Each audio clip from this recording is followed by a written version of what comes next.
What would you do if your own family turned against you, suing you for the empire you built from nothing? That's the betrayal I faced. I'm Jessica Harper, and my story isn't just about success, it's about fighting for it against the people who should have loved me most. Growing up in a Dallas suburb, I was always second to my sister, Natalie. When I built $1 million company, they didn't celebrate, they demanded a piece of it. This is a true story of heartbreak, resilience, and finding strength when your family becomes your enemy. Stay with me. I'm Jessica Harper, 30 years old, founder of SecureLink Technologies, right here in Austin, Texas.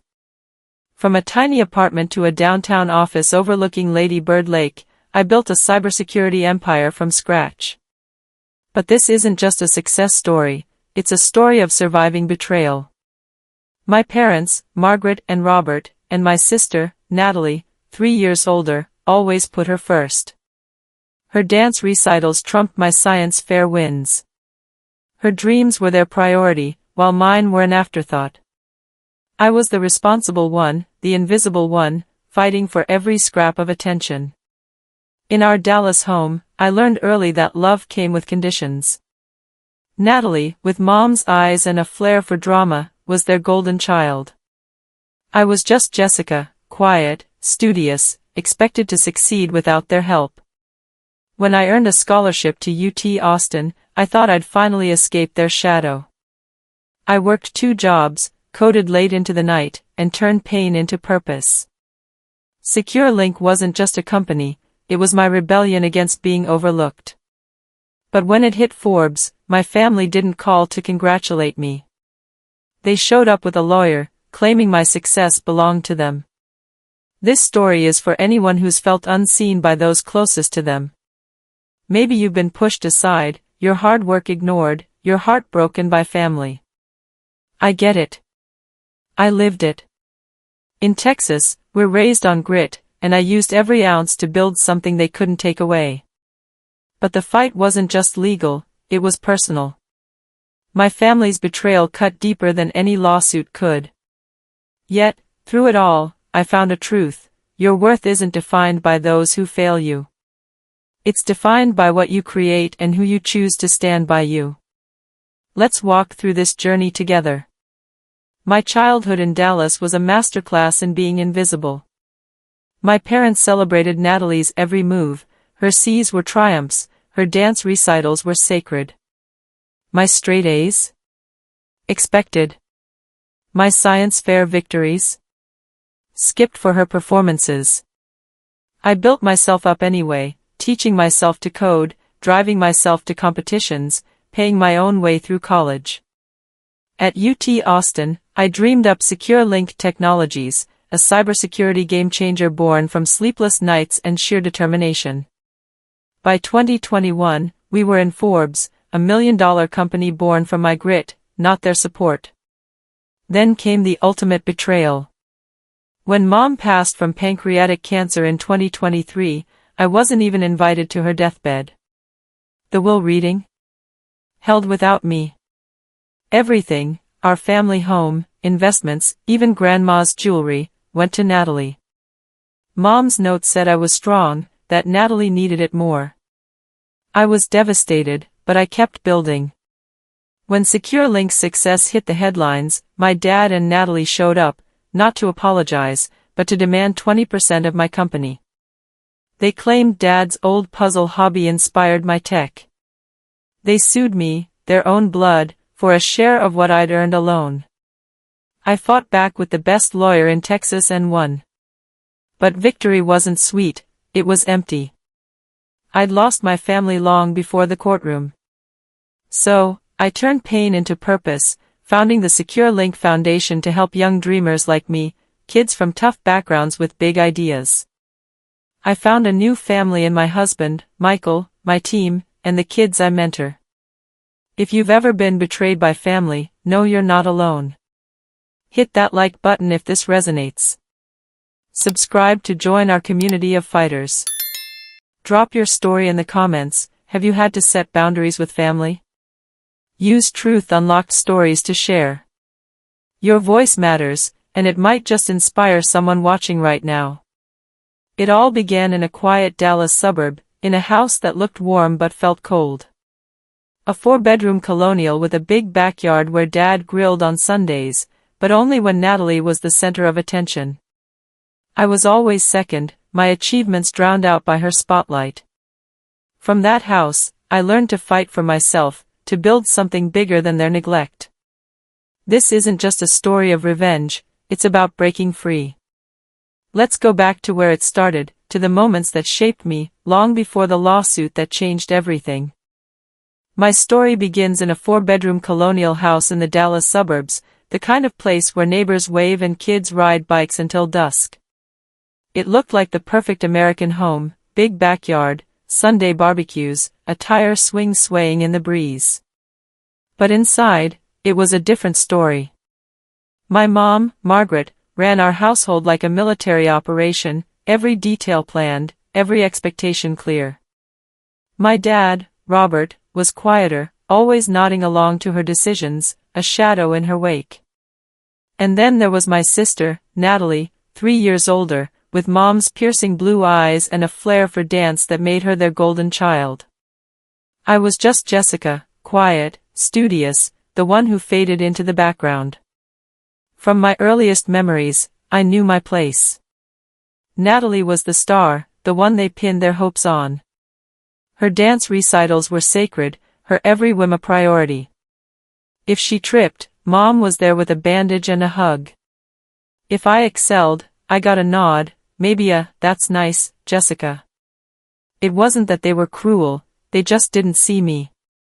Natalie's sparkle demanded their attention, and I learned to survive on scraps.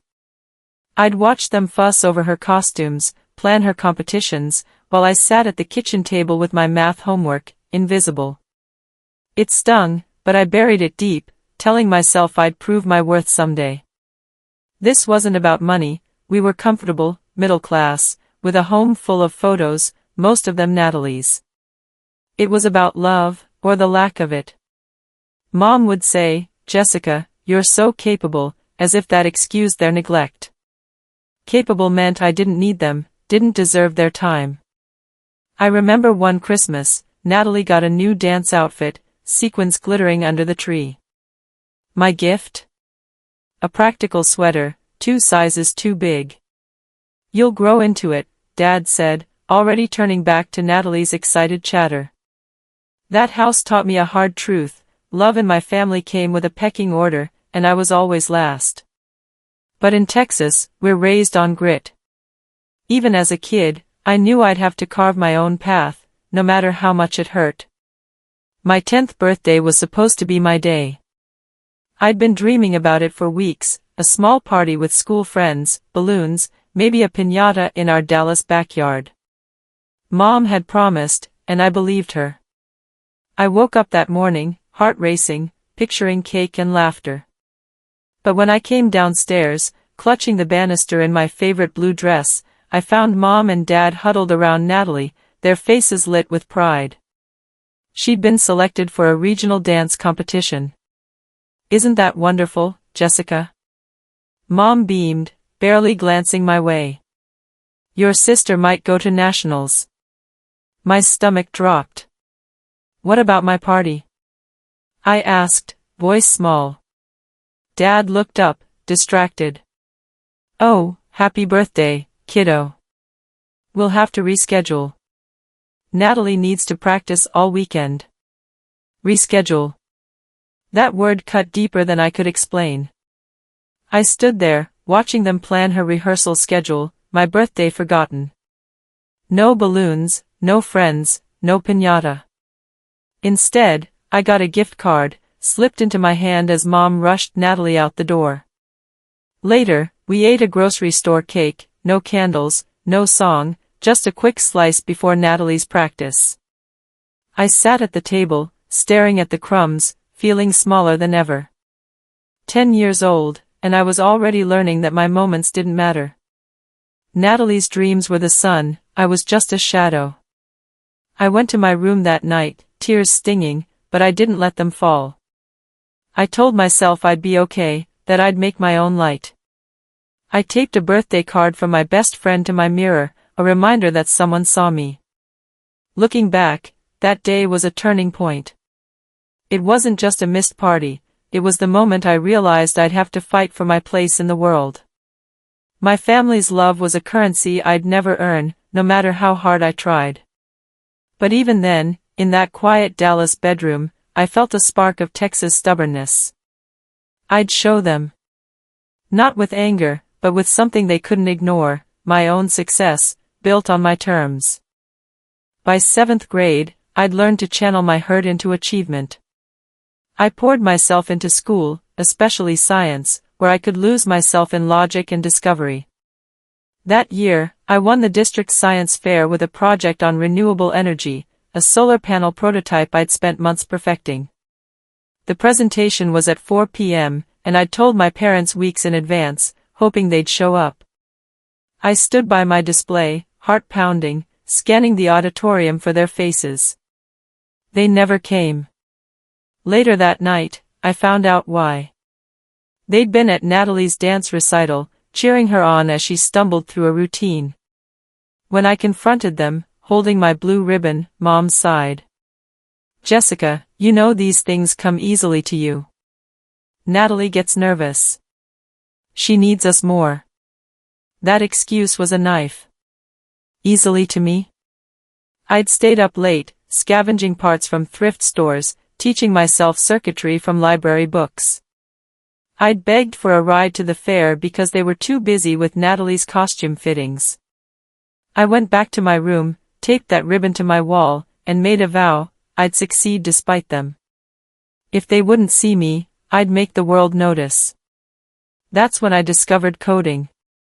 The local library had an old computer, and I spent hours there, teaching myself Python, losing myself in lines of code that didn't judge or overlook me. Coding was my rebellion. While Natalie got a MacBook for her artistic pursuits, I worked with outdated software, piecing together programs that made me feel powerful. Each line I wrote was a step away from their shadow, a declaration that I didn't need their approval. But it still hurt.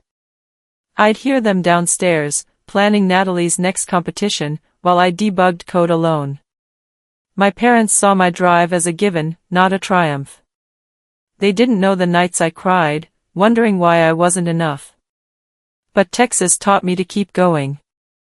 That ribbon on my wall wasn't just a prize, it was proof I could build something from nothing, even when no one believed in me. High school was where I became my own parent. While Natalie floated through life on our parents' endless support, I learned to fend for myself. I joined every academic club I could, math, science, debate, not just for passion, but to fill the hours while Mom and Dad drove Natalie to dance lessons. I cooked my own dinners when they forgot, stirring mac and cheese while they planned her recitals. I got my driver's license at 16, borrowing their old pickup to get to competitions, because they were too busy to drive me. I worked weekends at a Dallas diner, saving for SAT prep books and college application fees, while Natalie got a shiny new car when she didn't make the dance team's senior year. My parents called me independent like it was a compliment, but it was a necessity. When I got accepted to 3 Ivy League schools with scholarships, they nodded and said, "Well, you're the studious one." No celebration, no pride. Meanwhile, Natalie's mediocre GPA earned her a 3-week Europe trip to find herself. At my graduation, I was valedictorian, standing at the podium, speaking about perseverance. I looked out, hoping to see them. They were there, but distracted, fixing Natalie's cap as she fussed about her hair. After they gave her that Europe trip, I got a practical watch. "You don't need extravagance," Mom said.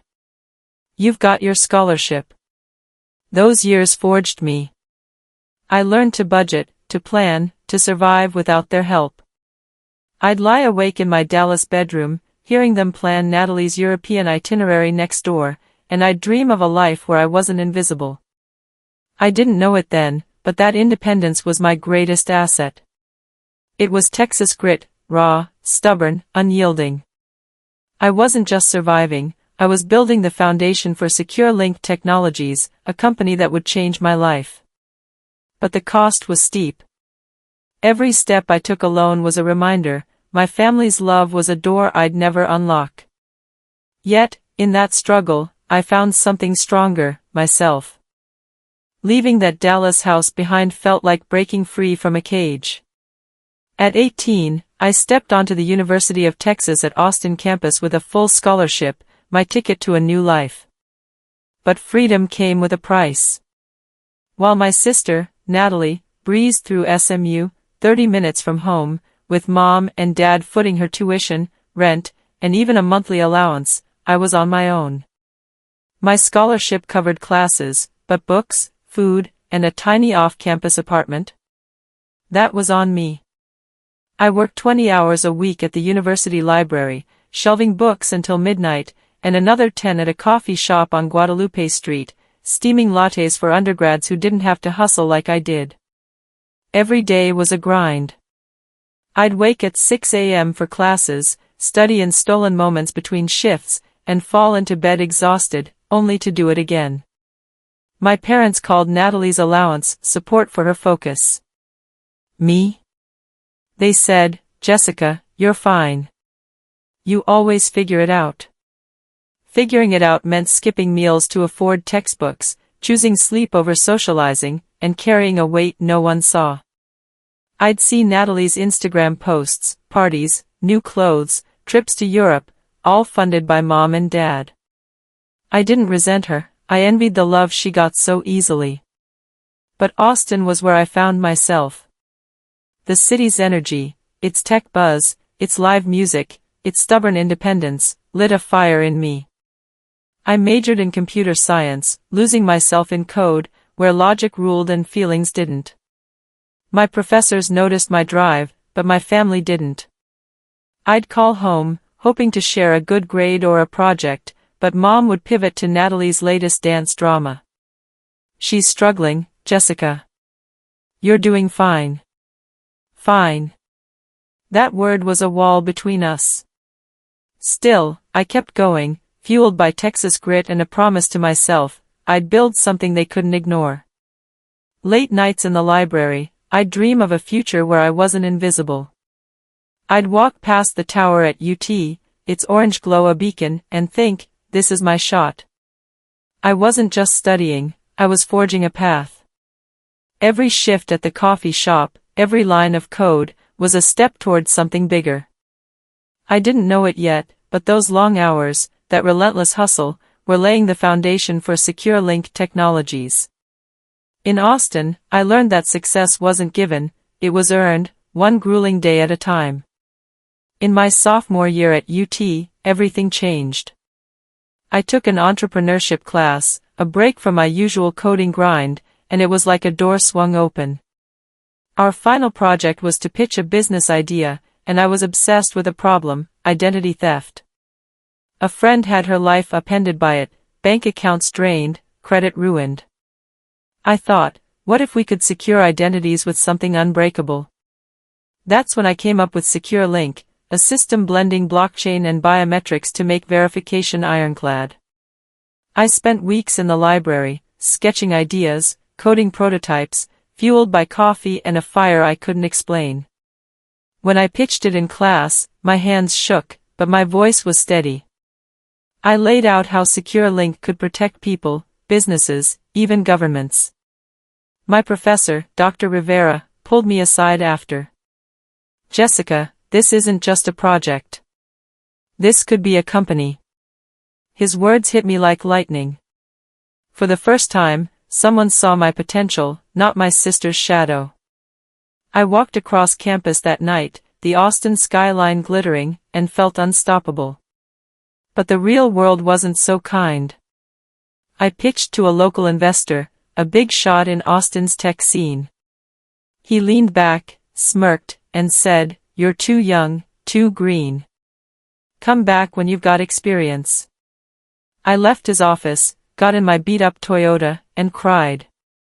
Those tears weren't weakness, they were fuel. I sat in that car, parked on a quiet Austin street, and told myself, if my family didn't believe in me, why should he? I'd spent my life being overlooked, I wasn't going to let one rejection stop me. I went back to my dorm, opened my laptop, and kept coding. I read everything I could on blockchain, stayed up until 3 a.m. debugging, and refined the idea. Secure Link wasn't just tech, it was my defiance, my proof that I could build something without anyone's approval. That rejection taught me a lesson: success isn't about who believes in you, it's about believing in yourself.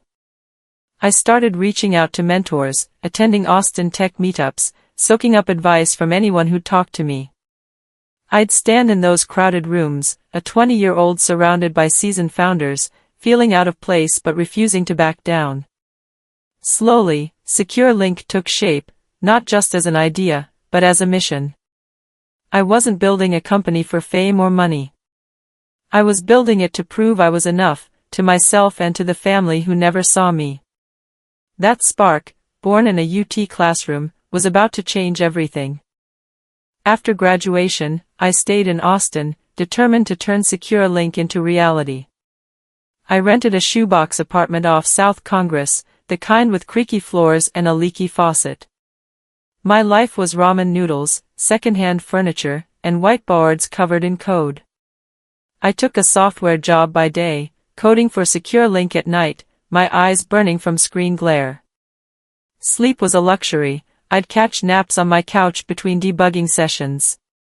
Every dollar went to my dream: servers, software, a cheap logo I designed myself.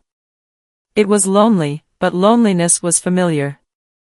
I'd grown up invisible, so I knew how to keep going. Then I met Amanda, a friend from UT with a Texas-sized personality and a marketing degree. She'd grown up in Houston, raised on the same grid I had, and she saw something in Secure Link. Over beers at a dive bar on 6th Street, I pitched her my vision. She didn't hesitate. "I'm in," she said, her drawl thick with conviction. Amanda became our marketing director, bringing energy and ideas that lit up our tiny operation. We set up in a rented warehouse in East Austin, our office a mess of folding tables and extension cords. It wasn't glamorous, but it was ours. We were a team of 2 at first, working 80-hour weeks, pitching to anyone who'd listen. Amanda's charm opened doors, my code kept them open. We landed our first client, a small Austin startup, by sheer persistence. I'd lie awake at night, worrying we'd fail, but Amanda's optimism was infectious. "We're building something big, Jess," she'd say, slapping a post-it on my monitor with a smiley face. Those early days were chaos, missed deadlines, crashed servers, endless pitches, but they were also magic. For the first time, I had someone who believed in me, not my sister's shadow. Building Secure Link was my rebellion. Every line of code, every sleepless night, was a middle finger to the family who'd overlooked me. I'd think of Mom's voice: "Jessica, you're fine on your own," and channel it into work. Amanda and I celebrated small wins: our first $10,000 contract, our first employee, a local tech blog mention. Austin's startup scene was buzzing, and we were part of it, grinding alongside dreamers like us. Secure Link wasn't just a company, it was my heart, my proof that I could build something unbreakable, even if my family never saw it. 2 years in, Secure Link was gaining traction, but we hit a wall that nearly broke us. We'd spent months pitching a regional bank, a client that could put us on the map. They loved our demo, praised our blockchain tech, and promised a contract worth 6 figures. It was our big break, the kind that could fund a real office, more hires, stability. I was already dreaming of what came next.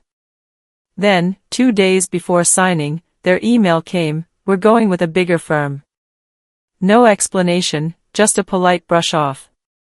I sat in our warehouse office, staring at the screen, my stomach sinking.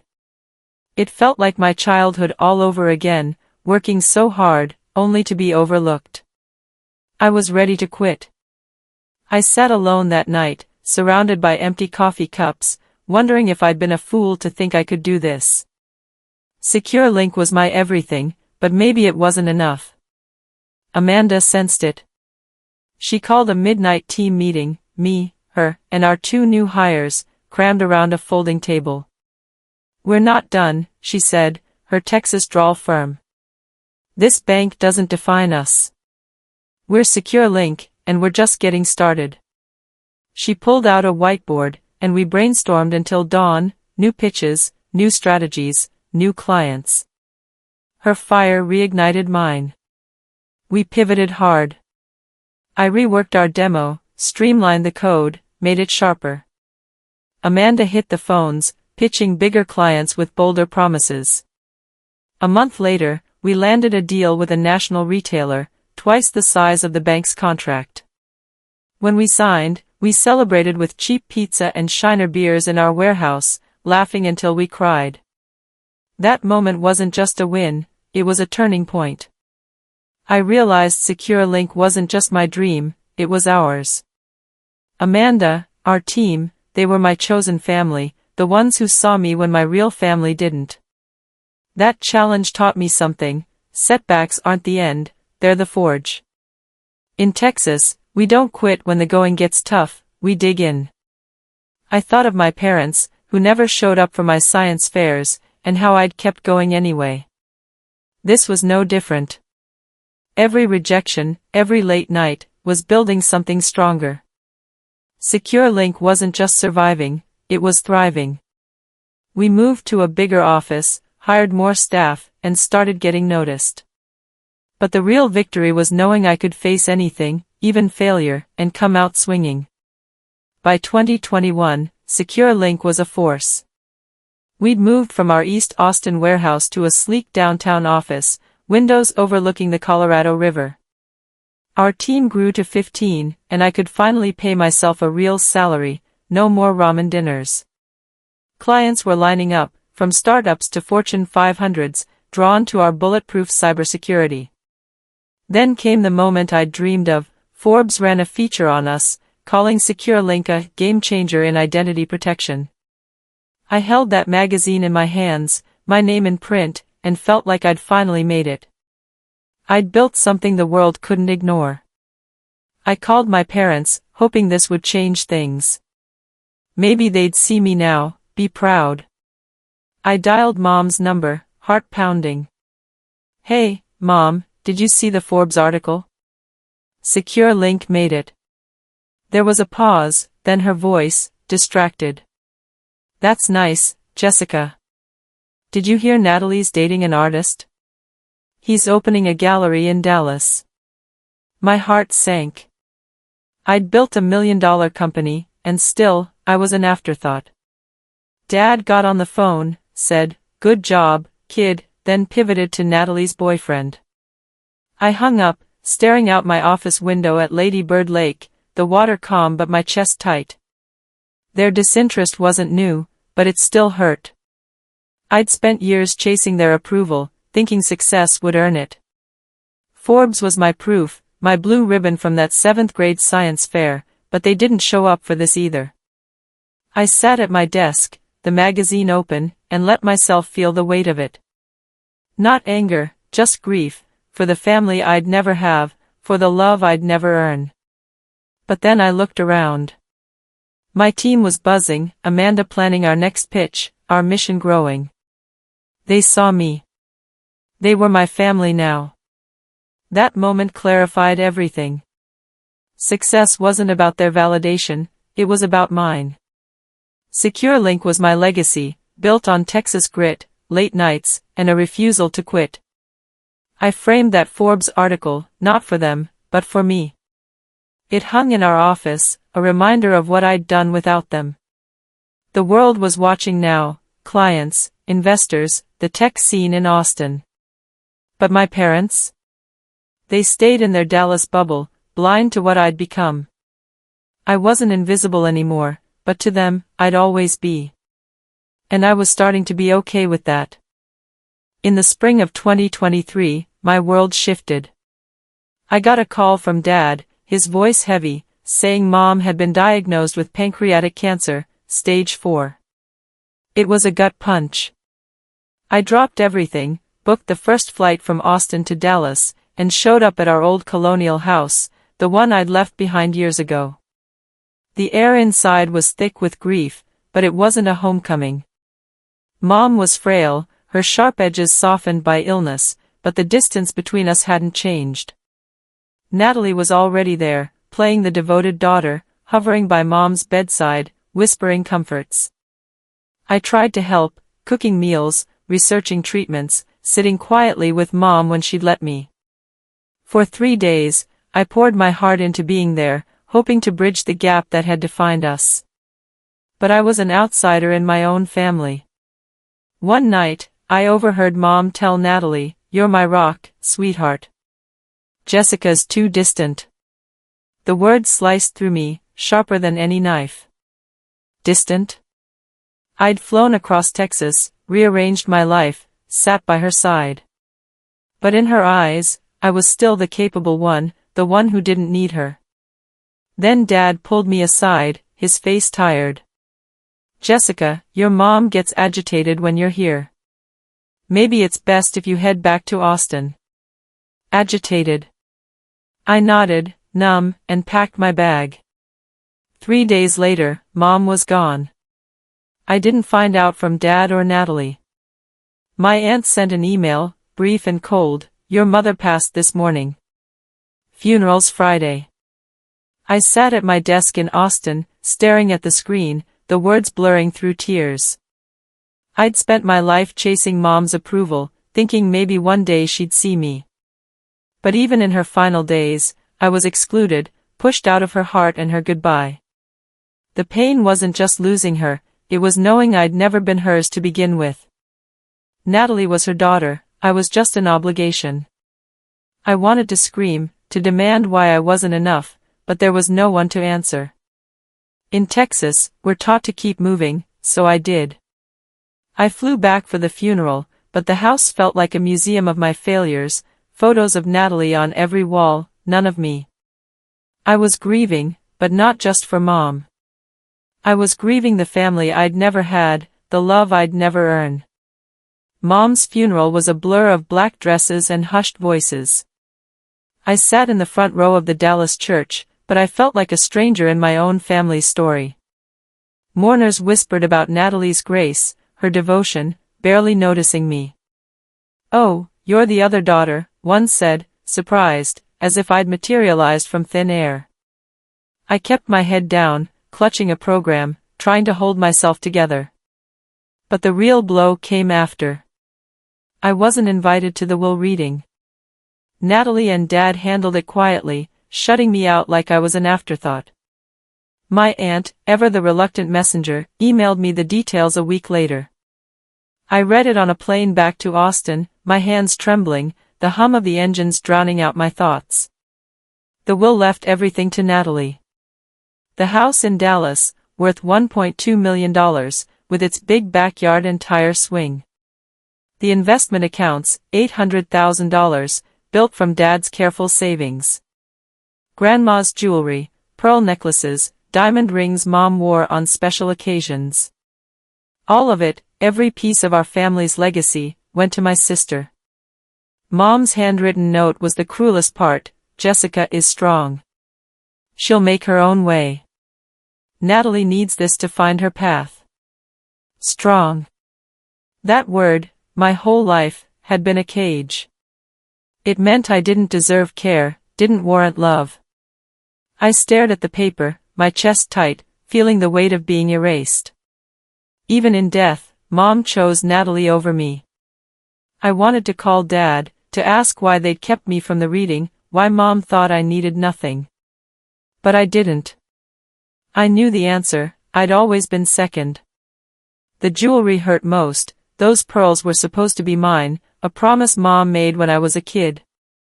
Now they'd adorn Natalie's neck, a symbol of my exclusion.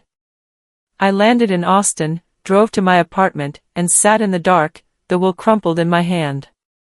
I didn't cry. I was too hollow for tears. In Texas, we don't break, we build.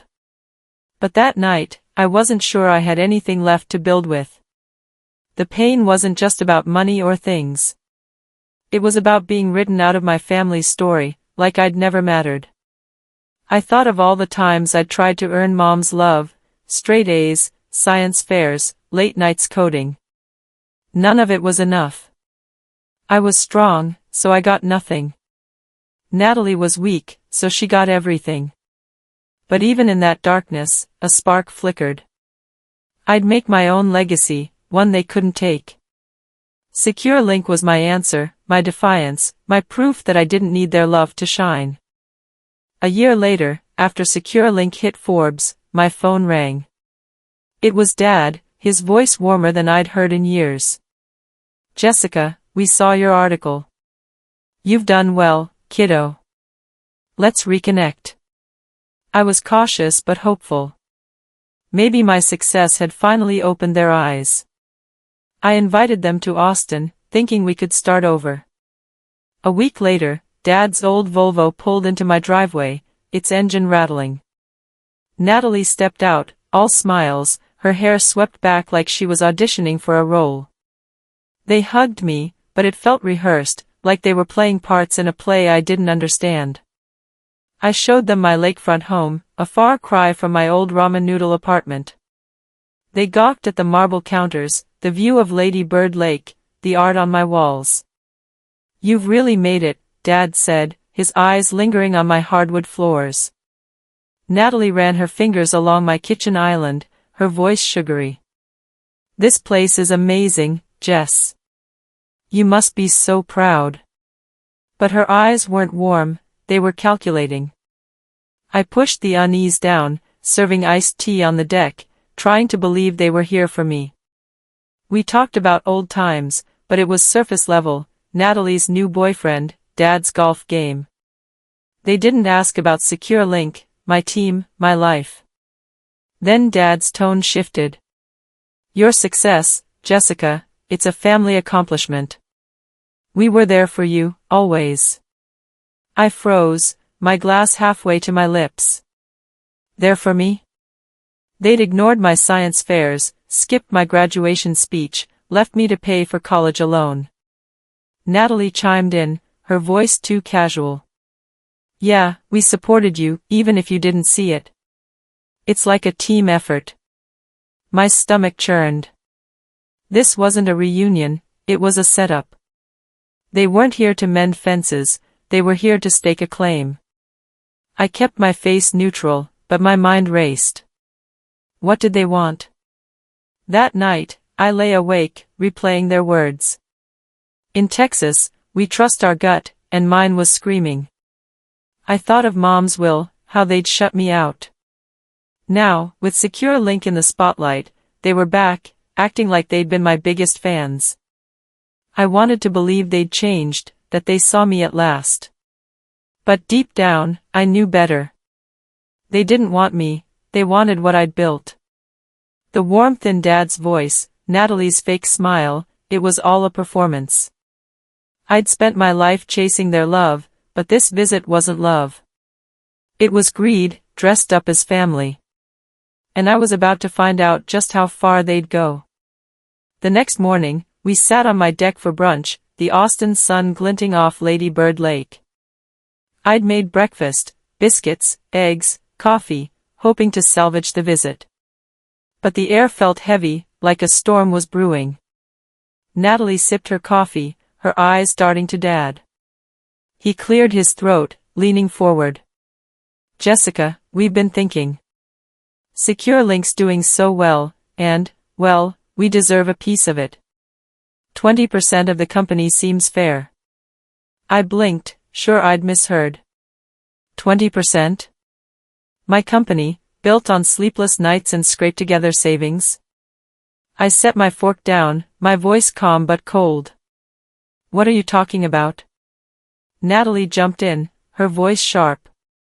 "Come on, Jess. We're family. Dad's puzzles, Mom's encouragement, they helped you get here. We should share the success." I almost laughed. Dad's puzzles? Those were hobby ciphers from the 90s, nothing to do with my blockchain tech. Mom's encouragement?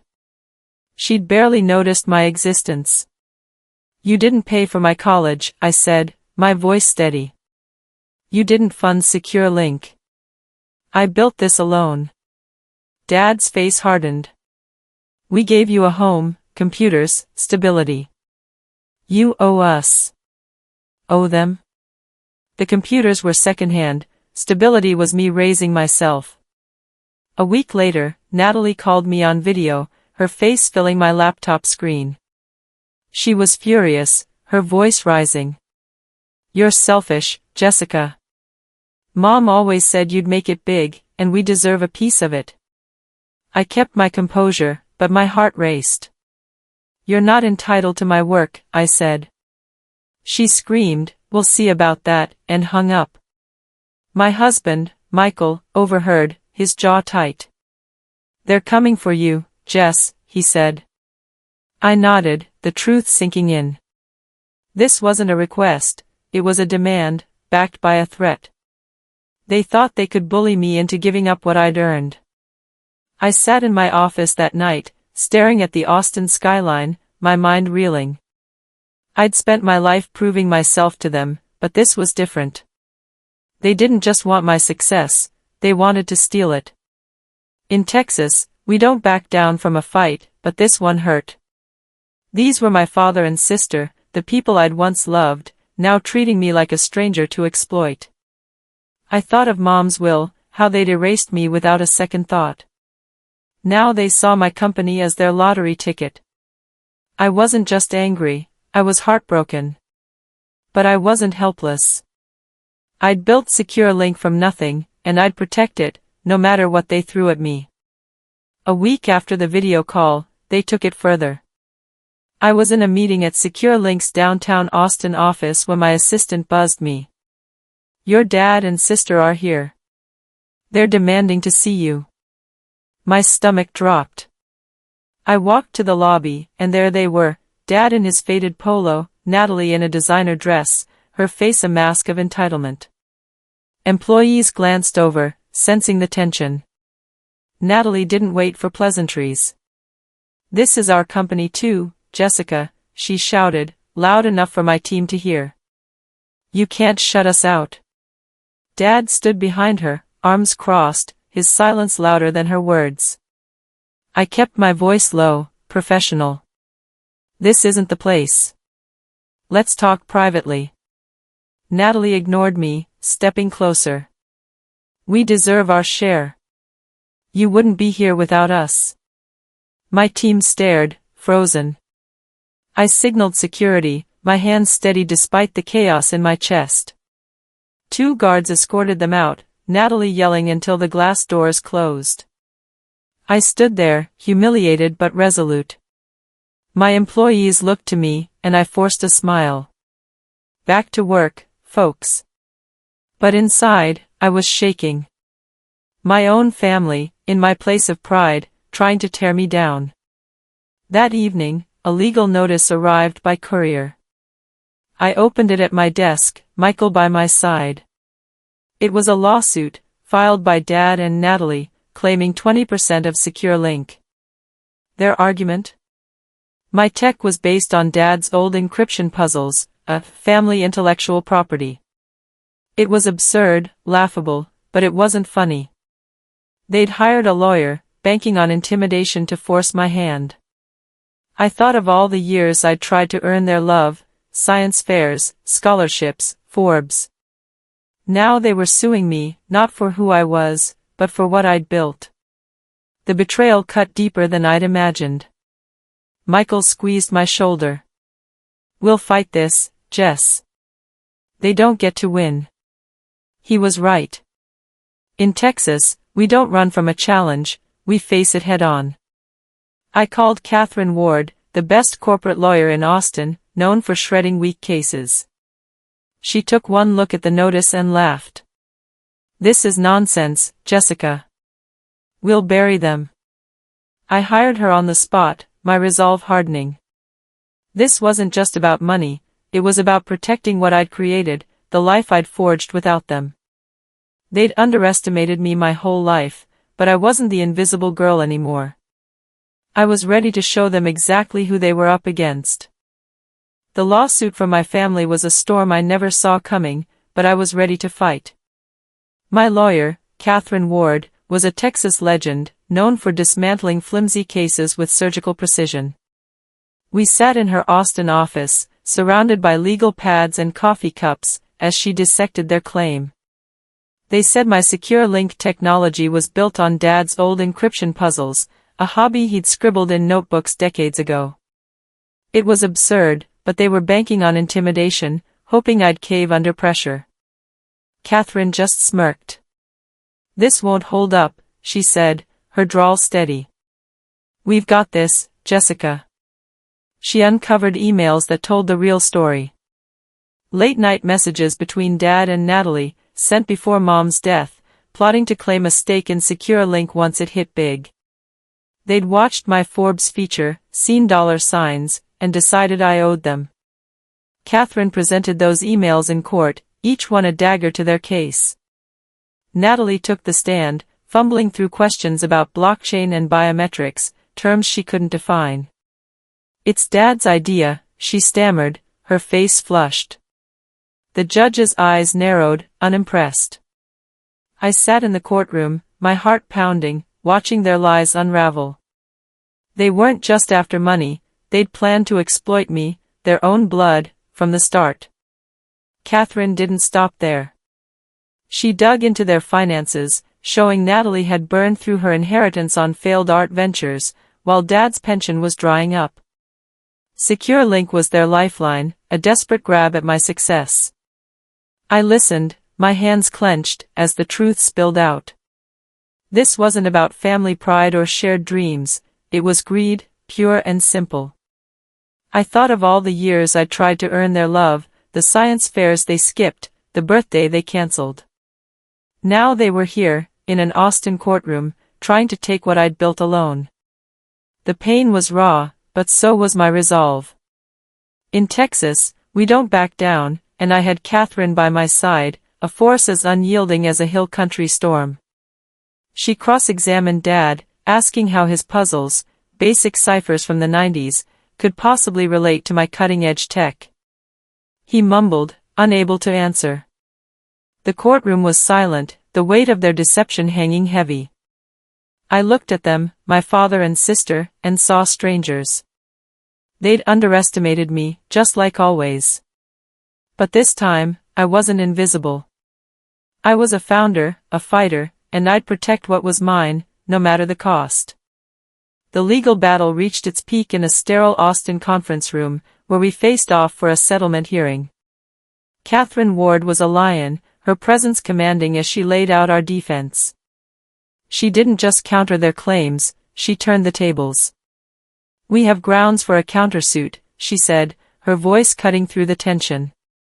"Inheritance fraud. You excluded Jessica from her mother's final days and manipulated the will to cut her out." She slid a stack of documents across the table, emails, phone records, proof they'd kept me from Mom's deathbed to secure Natalie's inheritance. Dad's face went pale, Natalie's eyes filled with tears.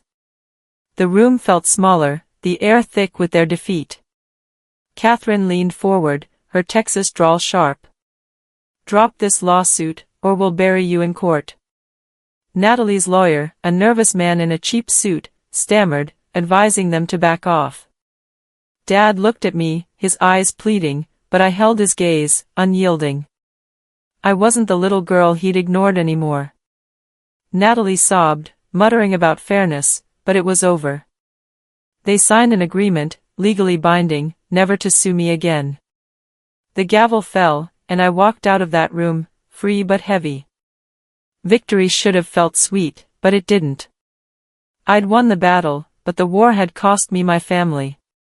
I drove back to my Austin office, the city skyline blurring through my tears.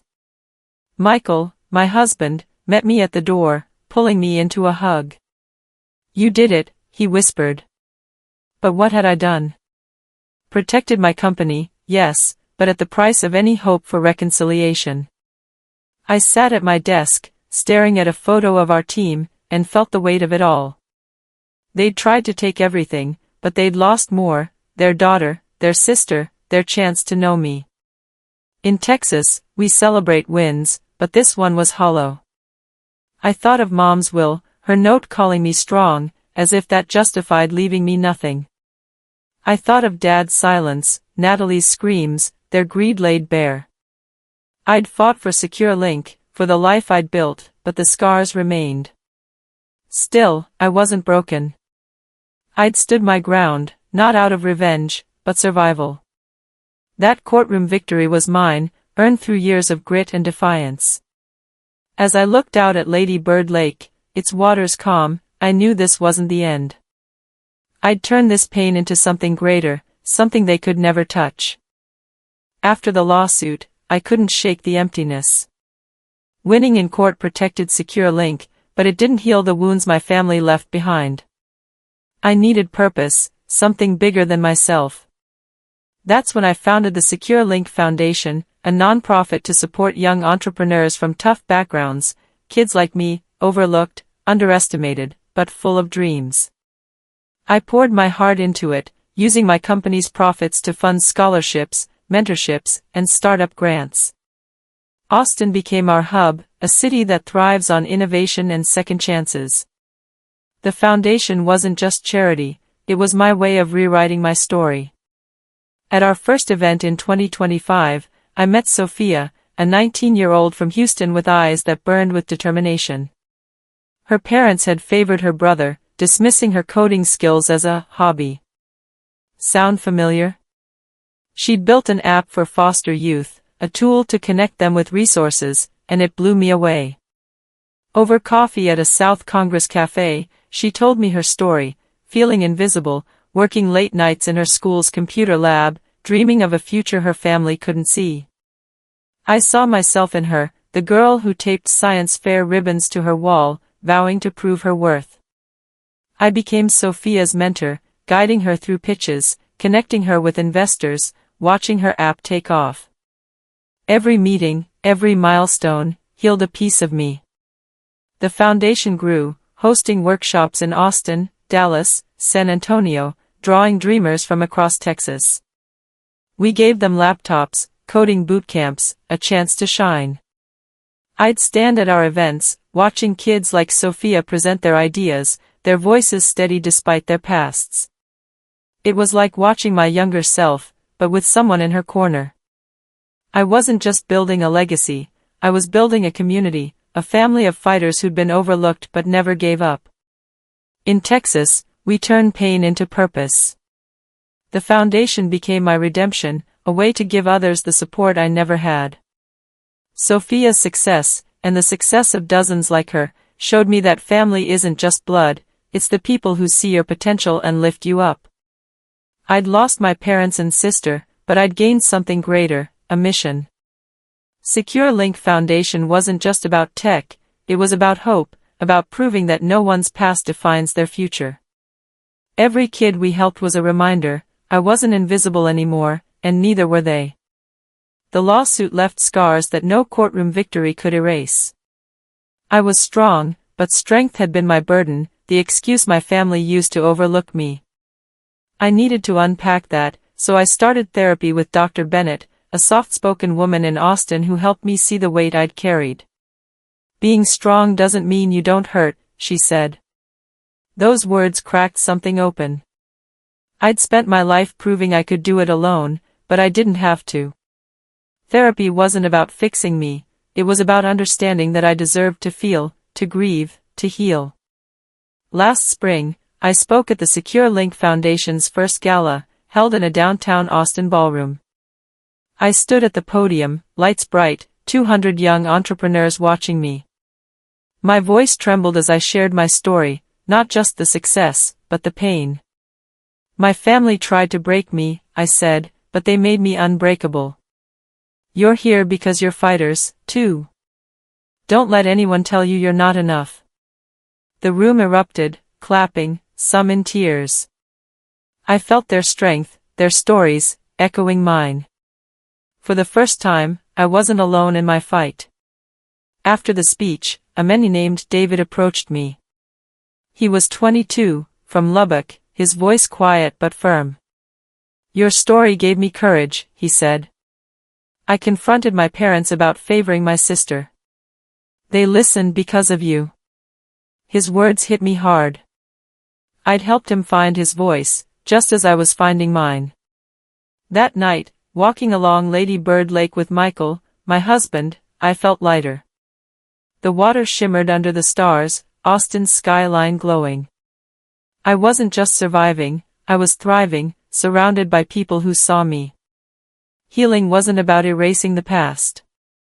It was about building a new future.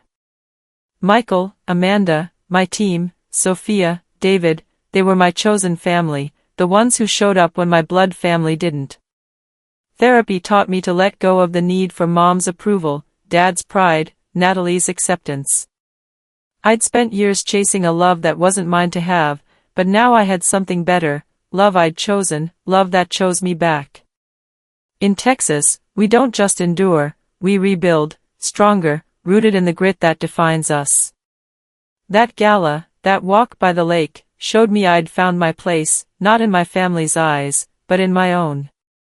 A few months after the lawsuit, a letter arrived at my Austin office, handwritten, postmarked from Dallas. It was from Dad. I held it, my hands unsteady, unsure if I wanted to open it.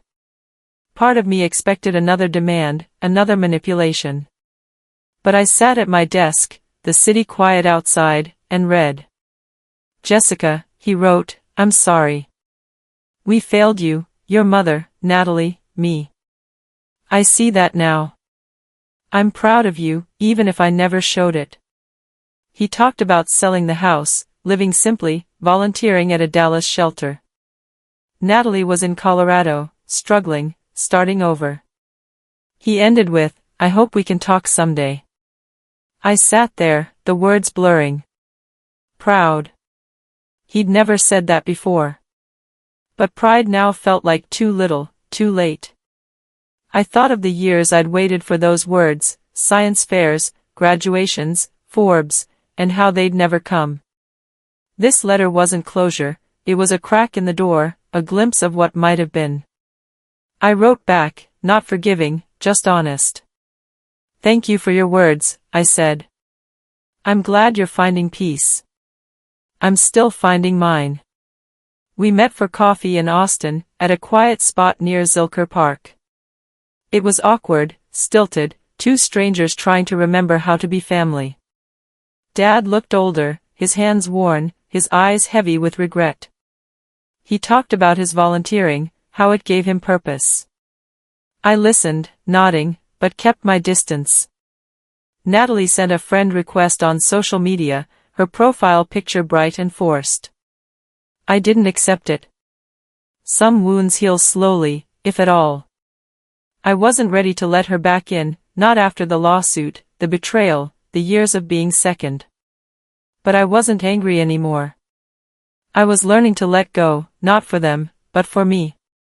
In Texas, we know forgiveness isn't the same as reconciliation.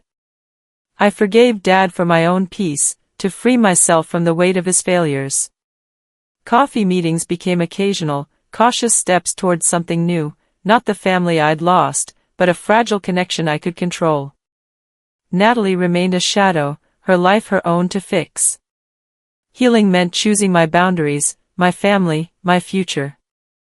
I'd built secure link from nothing, and I'd build my peace the same way, with grit, with heart, with the strength I'd always had. This journey hasn't been easy, but it's been mine. Growing up in that Dallas house, I was invisible, always second to my sister, Natalie. My parents, Margaret and Robert, chose her every time, her dance recitals over my science fairs, her dreams over mine. I built secure link technologies from nothing, pouring every ounce of Texas grit into it, only to face their ultimate betrayal, a lawsuit to claim what I'd earned alone. They tried to break me, but they didn't know who I'd become. I fought back, won, and turned my pain into purpose through the Secure Link Foundation, mentoring kids like Sophia and David, who know what it's like to be overlooked. My family's rejection taught me a hard truth: your worth isn't defined by those who fail to see you. It's defined by what you create, by the people you choose to stand beside you. I lost the family I was born into, but I built a new one, my husband, Michael, my friend Amanda, my team, and the dreamers I lift up. They're my heart, my strength, the ones who show up when it matters most. In Texas, we know about building from the ground up, about turning scars into stars. That's what I've done, not for revenge, but for redemption. This story isn't just about me. It's for anyone who's felt unseen, pushed aside by the people who should love them most. Maybe you've been told you're too much or not enough. Maybe you've fought for a place at the table, only to find the door locked. I see you. Your pain is real, but so is your power. You don't need their approval to shine. You build your own table, your own legacy, with the grit that runs through your veins. Austin taught me that, with its sunsets over Lady Bird Lake, its pulse of possibility. You are enough, just as you are. I stand here, stronger not because of my family, but despite them. Secure Link is my proof, the foundation my purpose, my chosen family my home. Your story can be proof, too. Whatever you're facing, know this, you have the strength to rise, to create, to choose who walks with you. Break the cycle. Claim your worth. In Texas, we don't just survive, we thrive, and I'm here to tell you, you can too. If my story hit you where it hurts, if it stirred something deep, I want to hear from you. This isn't just my journey, it's ours. Have you ever had to set boundaries with family, to walk away from those who dimmed your light? Have you found strength after betrayal, built something beautiful from the ashes? Drop your story in the comments below. Your words could spark hope in someone watching, someone who feels alone right now. Let's build a community here, one of fighters, dreamers, and survivors. Use the hashtag #TruthUnlockedStories to share your truth, to show the world what you're made of. Hit that like button if this resonated, if you've ever had to prove your worth against the odds. It's a small act, but it keeps this story alive, reaching others who need it. Subscribe to this channel, because I'm not done yet. Every week, I'll share more stories of turning pain into purpose, of rising above the people and pasts that try to hold us back. We're building something special here, a place where your voice matters, where your story can inspire. Don't miss it. In Texas, we don't just tell stories, we live them. I've shared mine, raw and real, from the Dallas suburbs to Austin's skyline. Now it's your turn. Share a moment when you stood up, when you chose yourself. Maybe it was leaving a toxic family, starting a business, or simply saying, I'm enough. Every comment, every story, strengthens this community. Let's keep this fire burning, together. Click that bell icon so you never miss a video. Next week, we'll dive into another tale of resilience, another chance to connect. Join me, and let's show the world what we're capable of. Thank you for being here, for listening, for feeling this with me. Your support means everything. Let's keep growing, keep fighting, keep breaking the cycle. Share this video with someone who needs to hear it. Together, we're unstoppable. This is Jessica Harper, signing off from Austin, Texas. Thank you for joining me on this journey, for witnessing my story of betrayal, resilience, and redemption. Produced with heart, filmed in the city I call home, this video is dedicated to everyone breaking free from the shadows of their past. To my team, my chosen family, and the Secure Link Foundation dreamers, thank you for believing in me. Keep sharing your stories with Truth Unlocked Stories. Subscribe for more tales of turning pain into purpose. Until next time, stay strong, stay true, and know you're enough.